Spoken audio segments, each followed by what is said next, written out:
The Frankly Speaking Roof Cam, brought to you by Boss Security in Horseheads. Contact them today for all your business and home security needs. Welcome back to Frankly Speaking here on WYDC TV Big Fox. I'm your host, Frank Acomb. We're broadcasting from the Heselson studio, and this is the Steuben County Office for the Aging section of our program. Steuben County Office for the Aging, committed to maximizing quality of life, safety, and independence. And joining us in the Heselson studio, we have Big Fox's own Donte Brown. Good morning, Donte. Oh man, this is like the greatest thing ever. Yeah, you excited about being on Frankly Speaking? I mean, isn't that the biggest thing ever? I go out in public every day and people are like, "Oh, you know Frank." Yeah. Well, thanks. Is this the butter me up to ask easy question? Yeah, for sure. Yeah. No, of course, a true professional like Frank only acts, only sends splitters to the right corner. That's right. So Donte, tell us a little bit, for those that aren't aware of you. You've been here for how long now? A year. So a little over a year. Last February made a year. Wow. I got here like maybe early last February, right before the Super Bowl. Mm-hmm. I was kind of one of the first things I remember doing. I walked in, and you were at the front desk. That's right. Legendary Joe is up top. Joe and Scott Yelling about football. Yeah. So it's been a good year. I've had fun. You learn a lot about this is one of those places, I'm going to be honest, you kind of don't know exist until you kind of see it. Sure. And before I got up here, or when I got up here last year, everybody was like, "Oh, you just missed a good winner. Like, it was a decent winner." And I was like, well, where are you from? Oh, okay, yeah. So I grew up in Florida. I grew up in this place called Altamont Springs. Okay. Not a lot of people will know where that's at, but it's like 15 or 20 minutes, like a suburb right outside Orlando. Yeah. So, I mean, you haven't taken to the winter. No, absolutely not. This is no. I don't know how you guys do it. The snow is when you see snow as a kid. I think we talked about this. When you see snow as a kid, you're like, "Oh, it looks so cool." You get like your snow days. You throw snowballs or whatever. And then I got up here and I walked out my apartment and I almost fell 2 minutes in, and I was like, you know what, man? This is once you make the first 2 snowballs and you throw them at the apartment door, you're like, well, that's enough. I was like, well, I guess that's over now. Now, Donte, did you always want to get into journalism? No, as a kid, I played football, and I was like, well, you see me now, I'm tall. Yeah. And I'm tall now, but as a kid, I was really tiny. So once I got to 9th grade, I was still 5'4" and sub 125 pounds. I was like, maybe this football thing isn't for me. And the coach was like, love Coach Diesel. He was like, the guys love you. The people on the team still love you, even if you don't play. So the guys love you. Just come out and film a couple games for us. And then, so once I started doing that, I filmed a couple games. I was like, I can kind of see a future in that. I didn't know if I was going to do journalism specifically, but I knew I still wanted to be involved, in sports and in the camera, moving around every day. I'm not built for sitting in the 9-to-5 office, right? And that's not how news is. No, absolutely not. You are moving around almost all day. And I want to find out what a typical day is like here in just a moment. But where did you go to school? I went to a place called Full Sail University. So this is right outside. This is Winter Park. So this is also right outside of Orlando. For people who know where UCF is, this is 25-30 minutes away. It's basically a media school. So I went for sports broadcasting. It's called the Dan Patrick School of Sports Broadcasting. So you meet a ton of great teachers there who have a bunch of years in the industry. Gus Ramsey is he's kind of the head of the program, and he has a ton of years at ESPN, and he's filled out the staff with a bunch of people who have 15, 20 years in the industry. And then some people who are still one of our teachers, Mike Tuck. I didn't want to blank on his name. He's one of my favorite teachers. He still worked in radio as he was teaching us. Wow. So he kind of could tell us, well, we did this, and coming up it was like this, but nowadays it's more different. Things like that are kind of why I think, I don't want to make an ad for the school, but that's why I think that school was more fit for me. Especially we got a lot of more hands-on. We did stuff outside, turned on the camera. They had a whole studio to make sure we got our reps in, so you could come to the studios. They had open what they called IL sessions, which is interactive learning or integrated learning. You kind of just get in there and build out a show plan. So A block, B block, C block, kind of what you would have built out. Yeah. And we run it all. You run it all as if you were running the actual studio. So you'll have somebody who's doing the camera A, camera B. Oh, that's great. Yeah, you'll have the guy behind the desk. They tried to get me to direct one time. Probably wasn't built for directing. I liked Chris. Last name I don't know. He was just Chris in the program. Sure. But he was great. He's always in the studio. I promised him it was 24/7. If you walked in there, he was in there, and he's always. At first, he's kind of he's kind of like distant from you, but once you go through the program and he sees you like, putting in a little bit of effort, he grows on you, and stuff like that is kind of why I enjoy the program. You get a real sense of like family and growing up. Did you find it difficult to translate from more of a sports emphasis to more of a news emphasis now? Yes. The biggest difference for me was coming out of school, we're taught to like find the story in sports. I think it's a lot easier to find a story in sports because you have a stat sheet. Right. And you have so much you already know going into that. We'll just be like, okay, well, he had 22, and if you watch the game, well, he played well on defense, and you kind of know that. Versus like news, we come in, and you can like have an email or have a headline or something, what you want to do, but you don't know the actual, you may not have the full story behind it. And Donte Brown can be seen on Big Fox News at 10 and now at 5 a.m. right before this broadcast. What does your typical day look like? Wake up anywhere between 7 to 8, get ready. I'm like 10 or 15 minutes away from the studio, so I come in, check your emails, kind of check your headlines, see if there's anything major that might have happened overnight that we missed, or when we come back in on Mondays, if there's anything major over the weekends we didn't get a chance to cover or we didn't see, we kind of go back and review that, and then call the news director, kind of pitch what stories we have the idea for today, get a yay or nay, and then by 10:30 you want to be out on the road, at least getting B-roll. We're going to use words that people may not know, but you get your B-roll for your VOs usually. So a VO is like a voiceover for people that don't know. That's just usually when you see there's like no sound bites or anything else on the screen. It's just the person talking over it. Those are usually a bit easier for us to get because it's just a video. And then depending on what the day is like, I'll example this from something we did a while back. So when the Debbie stuff was happening, we would leave here probably around 10:15 to get to PA or get to wherever got affected by Debbie. Probably by like 11, and then after that you're getting B-roll. During that time we were stopping and talking to people whose houses were affected, trying to get like a sense of where the community is at, where the people are at. Is this going to be a town that's going to talk to you? Maybe maybe this is more like a recluse city, versus are these more outgoing people? You really have some. I think one thing that shocked me is how many people will like invite you in. Just because maybe not just because like they see you out and they're like, well, that kid is probably not doing anything wrong. And there's of course the opposite end of the spectrum where people who don't know what you're doing, they're like, this guy's just out with a big old camera. So yeah, usually a day like that I kind of went off, but try to get everything in, try to get back in the studio get back in here by 2:30, 3 o'clock. Get your script kind of planned out, know that you have everything. After we get everything sent in, probably around 4:30, 5 o'clock, we're getting our articles and things done. And pretty much wrap up the day. And if there's something maybe later in the day, we'll stay around and get some video for that. Where do you get your passion to find stories and to kind of fill out the news at 10 and now at 5? Interest. For me, a lot of it, especially the first year, was just learning the area. Like I didn't know.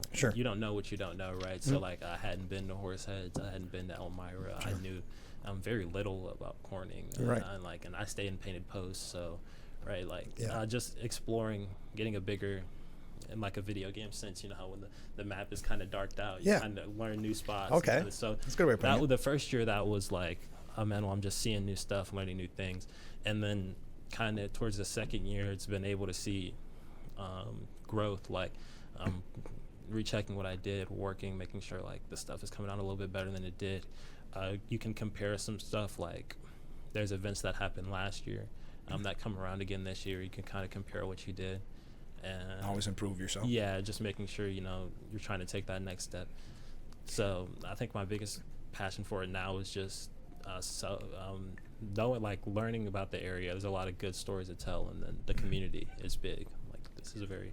Do you have a favorite part of our area now that you've been here for a little while? Depends on the time of the year. Okay, so Watkins Glen has a special place in my heart because of the race weekend. Of course. Yeah, absolutely. Thought the race weekend it's one of the reasons I was like so excited to stay. I was like, I get another chance to do race weekend. In terms of like everyday stuff. I'm usually in Elmira. If I'm like have a day off, I'm in Elmira, or I'm at home. No free promo, but the Juice Collective is like a place I visit all the time. They're like close to me now. Okay. They're like, that's one of the community members I've gotten really close with. So I'd say Elmira, Ithaca. You go out there kind of on the weekend. They have some good places to eat. It's a lot more. Something a little different. Yeah, it's a little bit more bustling. I've gotten my way around New York State at this point between working and kind of getting out. Yeah. So I definitely say Corning is nice. I can't wait for the Glass Fest again. That's one of those things where I'm like, okay, how did I do it last year? And then we've got the new MJ, so I want to kind of see how she does it. And, I want to compare her to mine. Her probably will be better than mine. But hers will probably be better than mine was last year. But just being able to do it again. And for those that aren't familiar, MMJ means multimedia journalist. Are you excited, since you have that sports background and that passion for sports, are you excited about the Kyle Petty stop at the Radisson on Wednesday? Yes, I am. I wasn't a NASCAR person before last year, even though I was not too far from Daytona. But after you go to one race weekend, I'm as we would say, I'm locked in. Yeah.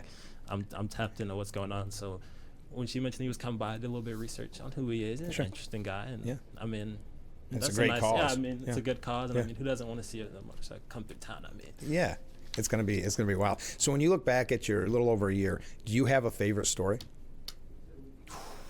You've done so many. There's been so many different topics. So this one's it's a little bit, it's on the sadder end, but I was just happy that like she got to tell her story and kind of get it out. But when the Debbie stuff happened, we were over in this county, Knoxville County in PA. It's kind of a smaller, like, rural area, and it got hit really hard. And there was a lot of people who lost a lot of stuff. But one lady I met, she had maybe 3 or 4 kids, and she lost everything. Like, she let me in, and the house was completely flooded. They lost their washer machine, got put up in a Salvation Army hotel. So in the sense that, like, I didn't have a lot of fun, seeing that, and of course, it together. But once it all came together, I was like, that's what I think about when I think news. It's a bit sad, but it's like, well, that's what's happening out in the real world. In terms of like fun stories, whenever they invite us to the fair, I'm a big fair guy. So any chance at free cakes or like anything like that. You had fun at the Steuben County Fair last year, right? I did. They're a blast. What do you find to be the most difficult part of your job? Well, we're big on like trying to talk to real people. So that's so difficult. Yeah. So I hope that people see this. Like, when you see me out in public, I'm trying to talk to you. I'm a nice kid. Yeah. Like, I know, give me a quote, right? Yeah, like, hey, throw a dog a bone. But between that and then sometimes time constraints. There's some events that happen later on in the day just because of the nature of the area. And, everybody works during the day. Sure. So there's some events I want to get to that are a little bit later in the day that I'm maybe not able to get the full story out of that I maybe thought I could, but it's like, well you try. We got there. There's time limits on everything. Is there anything that surprised you about the job since you've come in here for a little over a year? Besides the weather? Yeah. I think it was all a bit of a surprise to me because it's my first job right out of college. Yeah. So I think the biggest surprise was just, honestly, I don't know if we can talk about other people, like how nice a lot of the people in the community are. Maybe they don't want to talk to a camera, but they'll talk to you. Like when you see them out in public, many people are really nice to you. Surprising thing about the job, I guess it was a little bit more like moving around in a smaller area than I would have guessed. Sure. Yeah, because the Elmira Corning market's a big market, so you have a lot to pick from. Even going as far as Cornell. Yeah, and then you can get out to Watkins Glen. You can go out. If you go further left, you're getting into Bath and Hornell.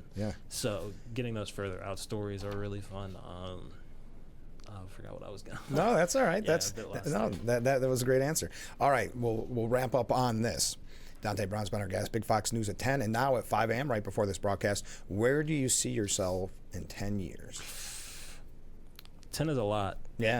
Do you want me to 5? No, because in 10, I think this is a good question. In 10 years, I'd say hopefully I'm full-time in sports. I'll be 31 then, so maybe starting on a starting on a family. I'm pretty set to I've got in my head I've got it okay, I can kind of build myself up 21 through 25, and then once we start getting into 25 through 30, we got to start locking in. So I think 31 I'll hopefully It's hard to say. An like, adult? Yeah, I'll be an adult. Hopefully, yeah. I'll be like maybe one kid deep. Like hopefully have everything settled down in life. I'm just working in sports, whether that's on a local market or on a bigger stage. That's where my interest is. My biggest thing is like, as long as I've gotten better, right. Over the next like 10 years, hopefully over the next 2 years, you guys look back and see my stuff and it was like, oh, well, I mean, this sucks compared to what he's doing, now. And in 10 years, you can be like, well, I mean, everything sucked compared to what he's doing now. And ESPY, that's my biggest one. We're in ESPN. Yeah, I want an ESPY. You got to put it out there so that when I get it, they can come and pull up this clip, and I'll be back, Frank. Don't worry. So I'll make it famous through you. Yeah, Frank. When I get my ESPY, don't worry, I'll come back. We'll do the show again, and they'll cut me out of it. No, absolutely not. I'll make sure you're in. I'll give out the shout outs at the ESPY Awards. Well, that's a pretty lofty 10 years. Yeah, I mean, I don't think you have to come up with more. I was going to say, I'm a big thinker, so. Yeah. Well, so you've had a lot of fun being here at Big Fox then through the year. I mean, absolutely. How could I not have fun with Frank and all the people whole upstairs? Staff. Of course. So I'm just excited. We got any sports questions today? I don't have any sports questions. We didn't get a chance to talk about boxing, Frank. No, we could have talked about boxing. I see Alvarez won over the weekend, but yeah, I saw that too. Do you think, Frank? Okay, honestly, as a person who watches boxing, now it's time. I haven't watched as much. Understandably, as a person who's like a little bit older, and you watch like the golden ages of boxing. Seeing like YouTubers and like content creators get into it. It's destroying the sport because, I mean, if you look at it with, it's destroying it in one way and building it up in another. But when it comes to pure boxing, it's not pure boxing, right? I mean, if you look at the Tyson fight with Paul, they changed the rules to benefit Paul. I mean, it was an exhibition. If you want to call it an exhibition, call it an exhibition. If you want to make the money, I'm all for it. But don't. I mean, those type of things shouldn't be on an official boxing record. You think so? Yeah, I don't think so. Because Floyd Mayweather fought like Logan Paul, and I was like, he was kind of the first person to do it. We're gonna have to yell at Zap because he doesn't know we're recording an interview. Can Zap come in? Yeah. Well, yeah. No, but if you look at it like with Mayweather and going back to McGregor. Yeah. I mean, so that kind of kicked off, and they're just huge paydays. So I don't blame anybody for taking the payday, like Tyson, something like that. But I don't watch it like I would an actual, like a heavyweight fight. Yeah, I understand that. Someone else fought. Pacquiao and Mayweather. Yeah. That was like, I was a kid for that. Yeah, but that like was as an biggest. adult. Yeah. He kind of ducked him. Like he waited too long. Manny Pacquiao shouldn't have. Mayweather is brilliant at picking fighters when they're a different weight class and making them move weight classes, or getting them like Alvarez really young. Really young. Yeah, so he's really good at that. He got with Triple G like that too. Yeah. So with Pacquiao, he waited until Pacquiao wasn't the Pacquiao he had been. I obviously watched that fight. Everybody talked about it as the biggest fight, but that would have been an amazing fight 5 years before then. Yeah. Maybe even 10. But I feel like that was like where it kind of, I feel like that's where it pivited. At least like in my eyes as a kid, that was where it pivoted. Like, okay, this is probably more of a money thing than like for the love of boxing. Yeah, there's not. Well, Mayweather, his whole career was done in a way to kind of keep his legacy going, for lack of a better word. He was a smart man. I still think Oscar De La Hoya beat him, but he got that decision. So there you go. That's enough on boxing. People are bored. Donte, thanks for giving us so much time. Best of luck with the news tonight, and we'll have to have you on again soon. Just say the word and I'll be back. All right. Stay with us. We'll be right back. But frankly, we thank Donte for being on the program during our Steuben County Office for the Aging segment. Steuben County Office for the Aging, committed to maximizing quality of life, safety, and independence. And you can catch Donte at 10 o'clock at night or right before this program. And we have a couple viewer comments. Hello, Donte. Do you miss the Florida weather? Well, I don't want to speak for Donte, but I think it's a resounding yes. He has not taken to the winter. I think he said that at the beginning of the interview. Did not quite expect what was to hit in the winter. Another question for Donte, or I guess more of a comment. Donte Brown is quite a professional young man. I hope that all of his dreams come true. Well, that is very nice. I will pass that along to Donte. And another comment from a viewer. First-time viewer. Well, hey, welcome. Enjoying a common sense local view on local and national issues. I just turned in 45 minutes ago, but enjoying your show. I'll need to get up earlier to check it out from the start. Well, thank you. I'm glad that you like it. I'm glad that you're a first-time viewer, and I hope a long-time viewer. So welcome to the party, frankly speaking. We really do appreciate it.